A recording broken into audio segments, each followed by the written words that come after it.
asko.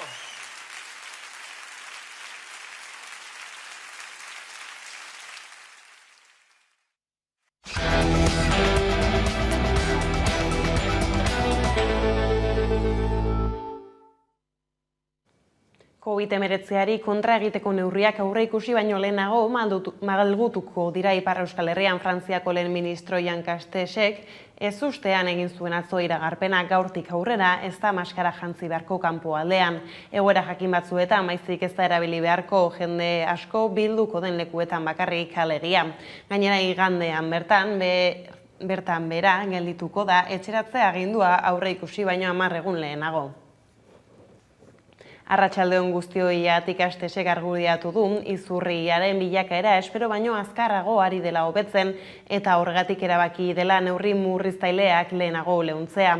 Horrez gain Ipar Euskal Herriko gaiekin jarreki Konstituzio Kontseiluak murgiltzea onetsi du askan, baina ez publikoan. Maiatzeko ebazpena justifikatzeko komentarioa kaleratu du, baina eragile gehienek dioten begi bistakoa dela ziurgabetasun juridikoa. Bere aldetik askak berme juridiko bat lortzea espero du.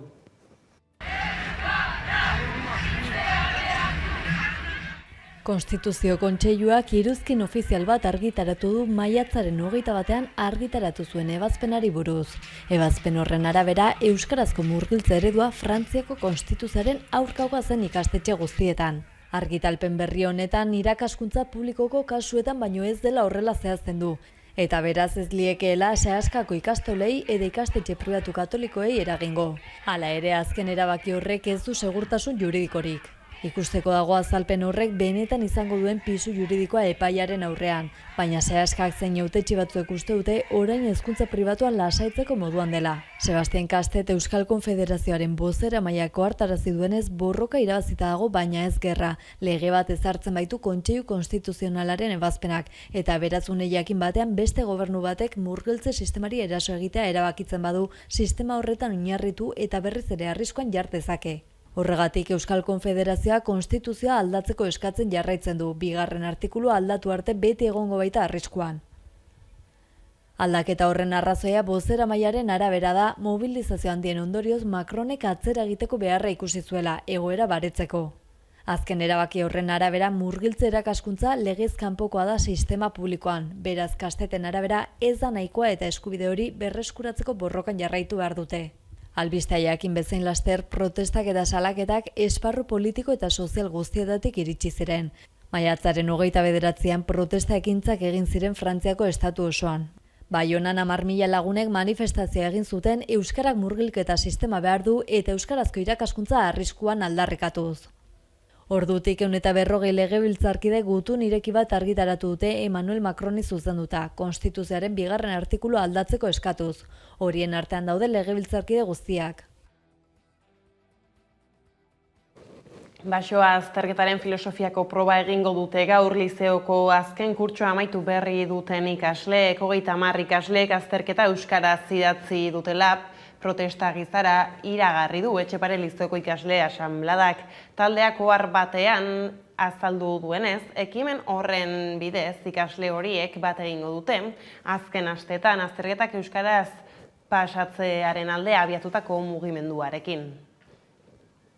Eta azterketez gabiltzala Hego Euskal Herrian ikasleen 98 kakotx 35 gainditu du unibertsitaterako sarbide proba.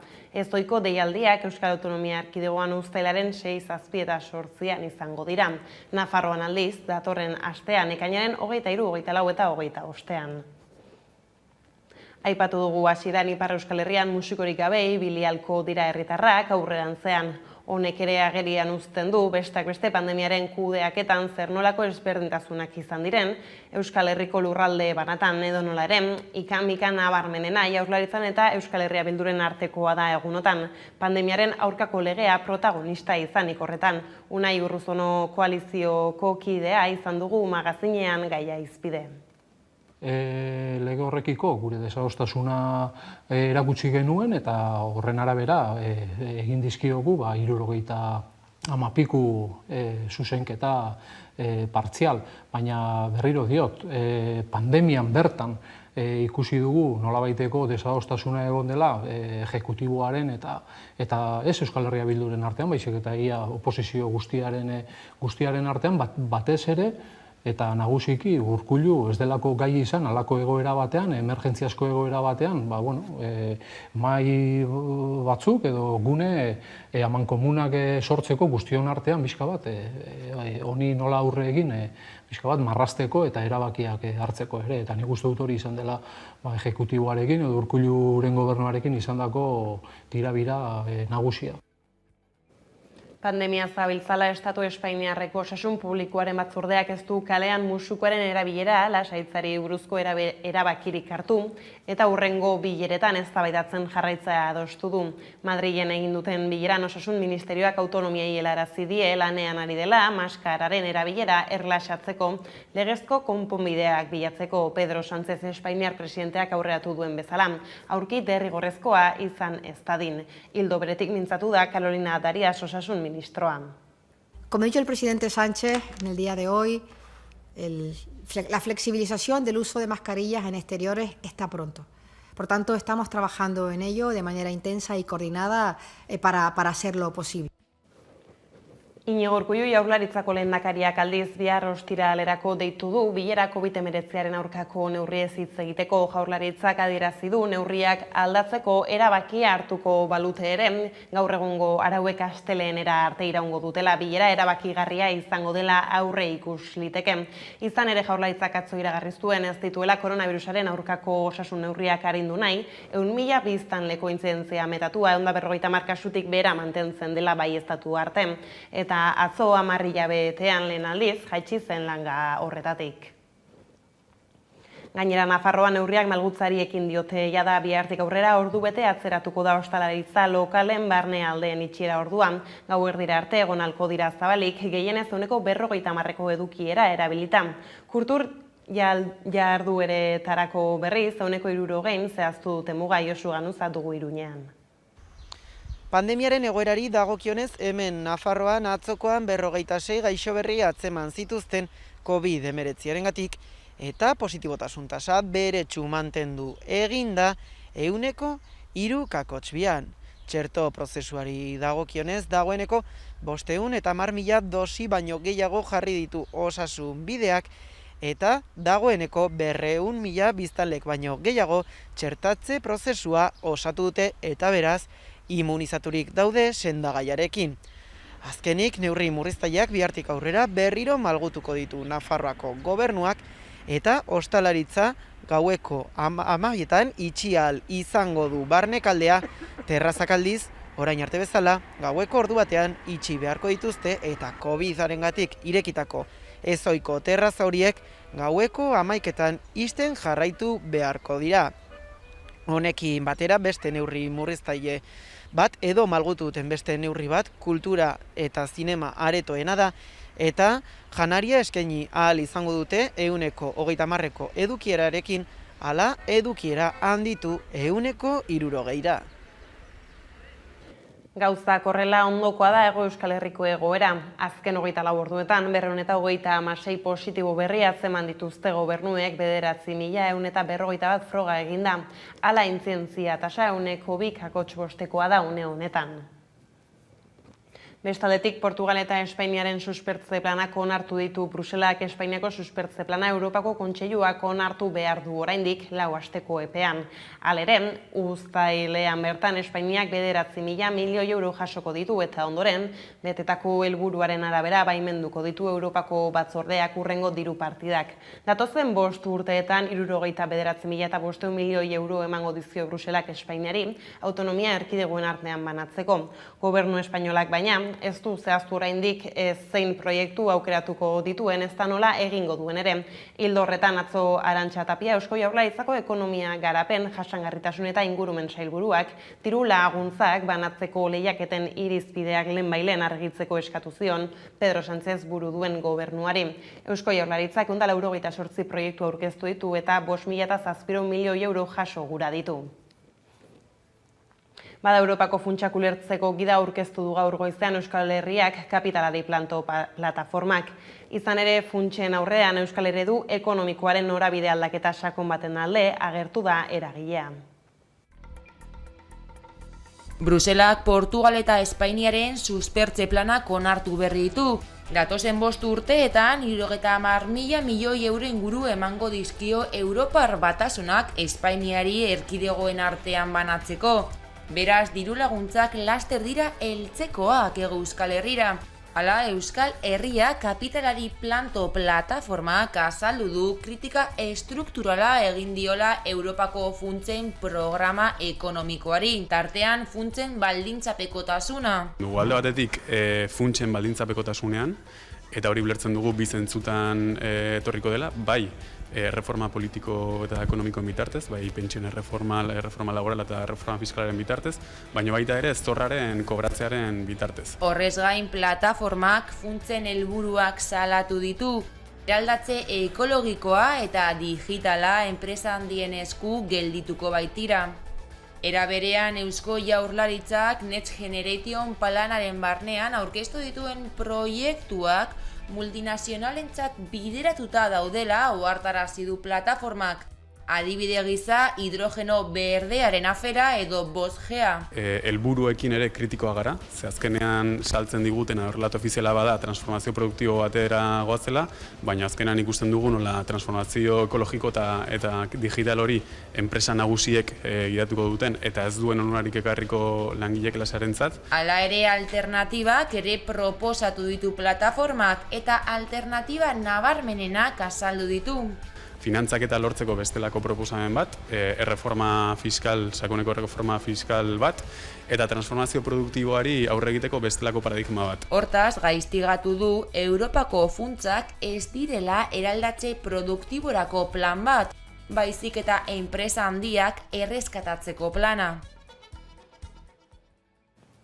Bestaldetik gaurtik hasita eta larunbatera bitartean, jardunaldi batzuk egingo ditu argituz giza eskubideen alde lan egiten duen elkarteak, bien bitartean eskubide sozialen behatoki bat sortzeko lanean ari da. Felix Iriarte elkarteko kidearekin izan da Udane Arbeo kazetaria.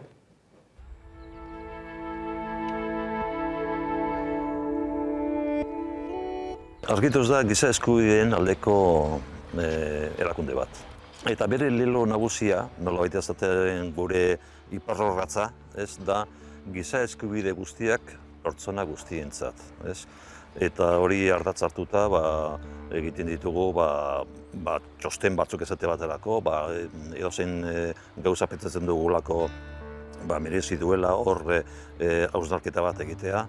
Eta hausnarketa horiek helarazten diegu normalean erakundeei, egiten diegu gomendio batzuk, ondorio batzuk ateratzen ditugu, eta helburu nagusia azken finean da giza eskubideen aldeko alde batetik kontzientzia eta erakundeen kontzientzia ere bai pizkat jorratzea eta gertatzen diren giza eskubideen urraketa horiek berriro gertaz daitezen. Ildo horretan eskubide ekonomikoak, sozialak, kulturalak eta ingurumenarekin lotura dutenak Gasteizen zenbateraino betetzen diren jakin nahi du elkarteak, eta horretarako jardunaldi batzuk egingo ditu hirian bertan Ignazio Aldekoa kulturretxean, gaurtik hasita larunbatera bitartean. Jardunaldi horiekin oinarriak jarri nahi dituzte Gasteizen eskubide sozialen behatoki bat sortzaldera. Jardunaldien helburu nagusia da behatoki hori sortzeko oinarrizko baldintzak eta oinarrizko kontua jartzea zutik. Niretzat oso garrantzitsua dena da, behatokia ez dela izan behar erakunderen kontrako zerbait. Da erakundeekin ere elkarrekin lanean aritzeko.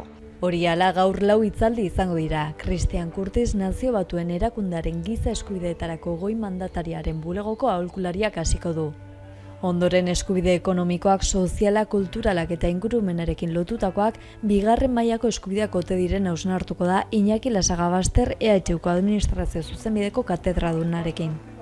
Eta maileran eskubide sozialekin lotutako behatoki baten beharra eta funtzionamendua hitzaldia emango du Irene Eskorihuela Bartzelonako eskubide sozialen behatokiko zuzendariak. Hurrengoko honean gehiago izango da mugimendu sozialekin, eta egingo ditugu bi kontu. Bata, Manzanares Cortez familia horren inguruan argituzak egin duen txostena, eta erakundeetan aurkeztu duen txosten bat, eta horren inguruan egingo du hausnarketa bat, zer gertatu zen, zergatik, eta gure balorazio bat ere bai. Eta gero, bigarren zatian, mahai inguru bat Gasteizko mugimendu sozialekin eta bideratuago behatokiaren beharraren inguruan. Aldiz larunbatean bisita gidatu bat egingo dute Gasteizko alde zaharrean. Gentrifikazio prozesuei eta etxebizitza eskubidearen gaiari helduko diete. Eta Donostian ere jardunaldiak egingo dituzte ostiral eta larunbatean memoria eta egia jakiteko mekanismoak esperientzia lokalak eta globalak izenburupean.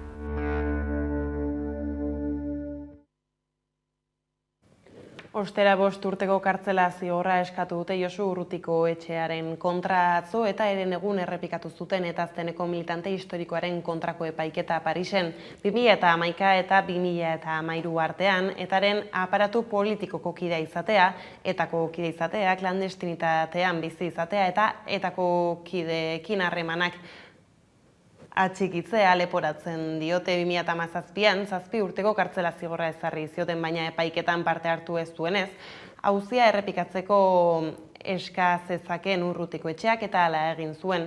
Prozedura gora beherak zirela medio auzia 3 aldiz gibelatuta izan ondotik, edukiari heldu diote 2 egunez. 39 urte geroago Esteban Muruetagoienak bere historia Europako Ganberan nork idatziko duen aurkitu du 1982ko martxoan 10 egunez atxilotuta eta inkomunikatuta egon ondoren, Oiartzungo mediku Esteban Muruetagoiena 38 urte zituela hil zen. Europako Parlamentuak online saio bat egin du bart, egun nahietan gertatutakoa argitzeko asmoaz. Eta Iruñara hueltan hainbat sindikatutako ordezkariek pausoa bizkortu badaiteke eta bizkortu behar bada izeneko manifestua aurkeztu dute Josu Ganuza izan da bertan. Nafarroako sindikatuek eskatu dute presoen egoeran pausoak bizkortzeko. Iruñean eginiko agerraldian erkidegoko hainbat lantegi eta lantokietako liberatuk aldarrikatu dute baldintzak daudela konponbidean eta elkarbizitzan oinarrituta presoen eta senideen egoeran beharrezkoak diren aurrera pausoak emateko. Salbuespeneko neurriekin bukatzea eta baita ere etxeratzeko prozesu horiek bezain pronto azkartzea. Konponbide politikorako prozesuaren baitan salatu dute salbuespen politikek sufrimendua areagotzen dutela eta eskatu hurbilketa zarago adin nagusiko presoak zein larriki gaixo daudenak espetxeetatik ateratzeko. Hor atxikimenduak etorri dira hainbat eta hainbat komiteetatik, bai gainera guk uste dugu garrantzia daukala Nafarroako toki ezberdinetatik etorri direla, eta azken finean guk luzatzen dugun deia da uztailaren 3an parte hartzeko. Honekin batera, sarek uztailaren 3an Iruñean deitutako ibilian etxerako bidean mobilizazioan parte hartzeko deia luzatu diete sindikatuetako ordezkariek herritarrei. Garbigailua gauetan edo asteburuetan jartzea martxan asko laburbilduta, Espainiako gobernuak irtenbide hori proposatu zuen duela 2 aste etxeko argindarren fakturan aurrezteko. Hilaren hasieran indarrean jarritako orduen araberako trafikazioak, baina ez du eragin hori lortu eta argiaren prezioa historiako garestienen artean dago oraindik ere. Gobernuaren kontrako kritikak ugaritzen hasi dira eta konponbide bat bilatzeko eskaerak ere bai. Argindarraren prezioan faktore askoren menpe dago eta oso gora beratsua izaten da. PSOE eta Unidas Podemosen gobernu akordioan jasotzen da faktura murrizteko helburua, baina neurri batzuk iragarri badituzte ere, zezena adarretatik heldu ezin da dabiltza. Estamos trabajando efectivamente en ver de qué manera podemos dar respuesta a este incremento, en fin, yo creo que exorbitante del precio de la luz y que efectivamente necesita una respuesta por parte del Gobierno de España. Nazioartean berriz, etsaitasuna egun batez alboratu eta Genevan elkartu dira Joe Biden eta Vladimir Putin. Errusiako presidenteak iragarri du ados jarri direla enbaxadoreak berriz hartzean eta zibersegurtasunaz hitz egitean. Adierazpenak leundu dituzten arren, bilera hasi aurretik mantentzen zituzten jarrera berberak mantentzen amaitu dute Joe Biden eta Vladimir Putinek bi presidenteen arteko lehenengo goi bileran. Presidente estatubatuarrak bilera produktiboa eta positiboa izan dela adierazi du. Eta Errusiarrak berriz bileran ez dela etsaitasunezko girorik izan. Adostutakoari dagokionean, apirilean erretiratutako enbaxadoreak Errusiak eta Estatu Batuek Washingtonen eta Moskun dituzten enbaxadetara itzuliko dira urrenez urren. Hortik aurrera, elkarlanerako proposamenak jarri zituzten mahai gainean bi aldeek. Hasiera batean 5 ordukoa izatekoa zen bilera, 4 ordu terdian amaitu zuten, hainbat gai landuta hori bai. Bidenek zibererasoen gaia jarri zuen besteak beste mahai gainean, bere esanetan azpiegitura batzuk ukiezinak izan beharko lukete, bai zibererasoi dagokienean, baina baita beste edonolako esku hartzei dagokienean ere. I talked about the proposition that certain critical infrastructure should be off limits to attack, period, by cyber or any other means. I gave them a list. Halako kasuetan, Estatu Batuek erantzun egingo dutela nabarmendu du Bidenek. Putinek bere aldetik ukatu egin du Errusiak inolako zibererasorik egin duenik, eta aldi berean Estatu Batuetatik Errusiako oposizioko erakundei ematen zaien laguntza salatu du. Oposizio hori dagokionean hain joiztu, Navalniren kasuan presoa hilko balitz, Errusiarentzat ondorioak izugarriak izango liratekela jakinarazi dio Bidenek Putini. Presidente Errusiarrak aldiz gogorarazi dio Navalni bera nahita itzuli zela Errusiara Alemaniatik atxilotu zezaten. And he knew full well that he is wanted. Nevertheless, he came back to Russia and he deliberately wanted to be arrested. Bileraren aurreko egunetako adierazpen gogorrak asko leundu dituzten bileran bertan bi aldeek. Hala ere, ez dago argi, goi-bilera honek bi aldeen arteko harremanak benetan hobetzeko balioko duen ala ez.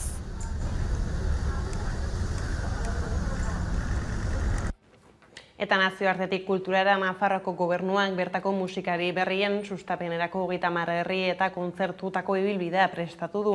Asmoa da udan zehar Nafarroako panoraman agertu diren musika taldeak ezagutzera ematea. Los amigos contados, la paciencia al revés.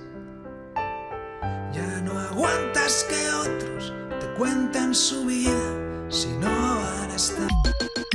Yo soy la manzana y el mi cabrón, soy hielo, le entrego del traigo. Tokiko musikari berriak auspotuko ditu Bira Nafarroan barna egitarauak.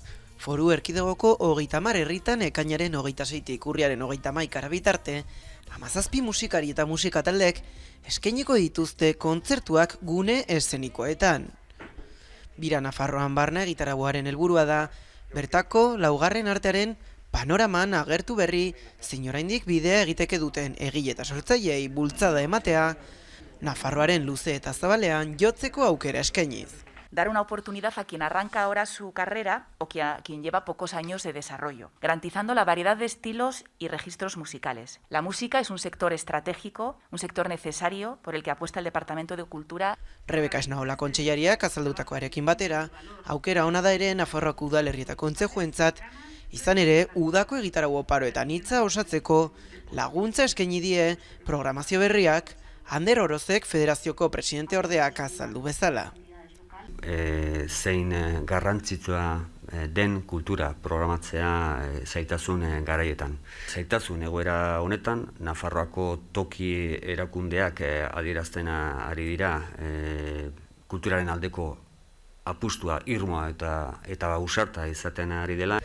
Bira Nafarroan barna kultur etxeetako eskenatoki eta balioan itzeteko aretoetan eskainiko dute, eta urtengo ezoiko egoera zaratago, urtetan luzatu nahi duten eskaintza kulturala izateko jaio dela adierazi dute.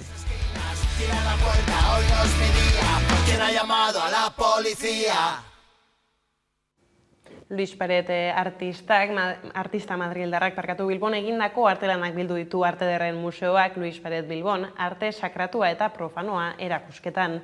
Iker Aginagak jaso du minutu batean.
Eta kulturarloko gaiekin bukatzeko Nafarroako bertsozale elkartearen Gure aldetara disko berria klik batean. Kontatu nahi genituzke, zenbait histori eta haiku, ta gure ibilbidea, bertso batzuekin blaitu. Aurreko ostiralean aurkeztu genuen Gure aldetara diska. Nafarroako emakume bertsolariek grabatu dugu, bertso sortak musikatu eta horrekin disko bat atera nahi genuen. 20 piko emakumek hartu gu parte, denak Nafarra gara eta denak bertsolariak, baina egia da bakoitzak bertsolaritza ulertzeko modu diferentea duela, ez? De hecho, abestietako batean horri buruz kantatzen da eta uste dut hori dela diska honen alde garrantzitsua. Iaz hil zen Luzia Goñi bertsolaria, markadetan eta markadetan iaia emakumerik plazan ez egoenean, bera bertan egon zena jotake, baina egia da pixkat historian geratu dela ahantzia, ez, orain gutxi arte. Eta, egin nahi genion horrelako omenaldi bat. Orduan, azkenengo kanta bere bertso bat da, gainera, uste genuela oso ongi barne biltzen zuela diskaren esentzia edo ez, hola laburbiltzeko oso ongi funtzionatzen zuena. Eta gainera, eskatu genion Estitxu Arozenari kantatzeko ez, bere ere, iruditzen zitzegulako izan dela Nafarrako emakume bertsolarien historian edo, bertsolaritzen historian oso figura importantea eta horrela keinu bat egiteko. Eta diskaren izenburua ere, Luziari egindako beste keinu bat da, zeren gure aldetara horrek esan nahi du ez, gure modura, gure bolara edo gure erara, eta berak asko erabiltzen zuen bere bizitzari buruz hitz egiterakoan, ez? Beti esaten zen nire aldetara ibili naiz, eta guk ere gure aldetara ibili nahi dugu, eta horregatik. Unez beti helburu, agian noiz baitazetan, elkar ikusiko dugu. Gauzak horrela hemen albistegi bukaerako kultur proposamena eta txerz taldeak argitaratu berri duen Goizean Oskorri kantuaren bideoklipa. Besterik ez gure aldetik hauek izan dira eguerdiak gurean gaur utzi dituenak. Guztiak eta gehiago nahi duzuen aldiro 11.eus atarian ondo izan eta bihar arte.